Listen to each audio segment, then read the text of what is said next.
Jadi nggak yang kayak quote and quote kayak orang sangean yang kemana-mana tuh harus Oh gitu pikirannya mirip ya sama case konslet kayak terus. gituan ya? Heeh.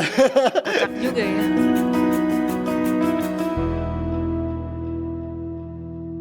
Coach Rio, aku sekarang mau nanya nih, kalau cewek-cewek suka ngomong, aku lagi PMS nih, deket-deket dapat terus bisa kayak emosinya gimana antara sedih banget atau marah atau gimana? Itu gimana sih Coach? Wih, ini pertanyaannya menarik. Ya banyak yang perdebatannya ya kalau misalkan bicara tentang PMS itu kan biasa orang akan bilang hormonal gitu. Itu ya semua soal hormon gitu. Tapi ternyata yang lucunya kalau orang PNS mereka pilih-pilih juga marahnya. Misal contoh kalau sama bos di kantor kan kita nggak lagi PMS pun kita nggak mungkin marah meledak-ledak.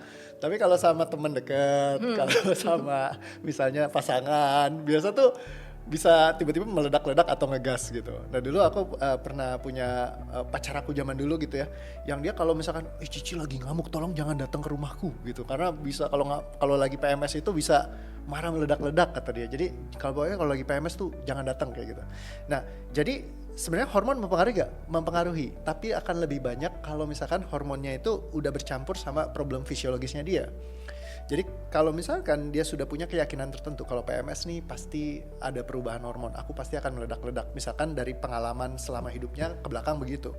Nah sehingga ketika ada PMS dikit, ada perubahan hormon dikit, dia udah langsung tubuhnya tuh sadar. Sehingga bisa marahnya tuh bisa meledak-ledak dan kayak lebay banget. Nah tapi begitu di treat gitu ya, diberesin, fisiologisnya dirapi-rapihin, dia jadi nggak gampang marah lagi.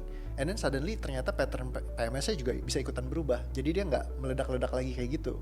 Nah jadi sebenarnya kalau dari pengalaman sih itu sesuatu yang sebenarnya bisa dibantu diuraikan juga gitu. Jadi Berarti kayak bisa diberesin juga gitu ya? jadi kalau misalnya udah diuraikan makin lama dia akan makin santai gitu. Ujungnya terakhir yang tersisa hormonalnya doang. Jadi bukannya hormon plus physiological. Sama Jadi membaik lah ya? membaik karena kasusnya mirip kayak orang misalnya contoh kecanduan pornografi. Itu dia bisa hormonal juga karena memang secara hormonnya dia ibaratnya gampang banget untuk kayak ke distract sama hal-hal kayak gitu. Tapi juga ketika ada physiological problem itu akan nge-escalate semuanya jadi tinggi sekali.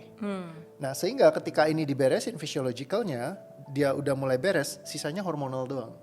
Nah kalau udah hormonal doang, dia lebih mudah untuk orangnya bisa kontrol gitu. Jadi nggak yang kayak quote and quote kayak orang sangean yang kemana-mana tuh harus Oh gitu pikirannya mirip ya sama case konslet kayak terus. gituan ya? Kocak juga ya? Karena dia hormonal ya kan sama physiological. Jadi kombinasinya strukturnya mirip. Jadi hormonnya ada tapi begitu physiologicalnya ikut contribute itu ledakannya jadi parah sehingga akhirnya malah ya bisa orang yang kayak konsisten terus-terusan kayak gitu jadi otaknya tuh benar-benar nggak beres ibaratnya begitu ngelihat dikit udah langsung error mikirnya karena apa physiologically-nya udah benar-benar kelatih banget tubuhnya kayak gitu.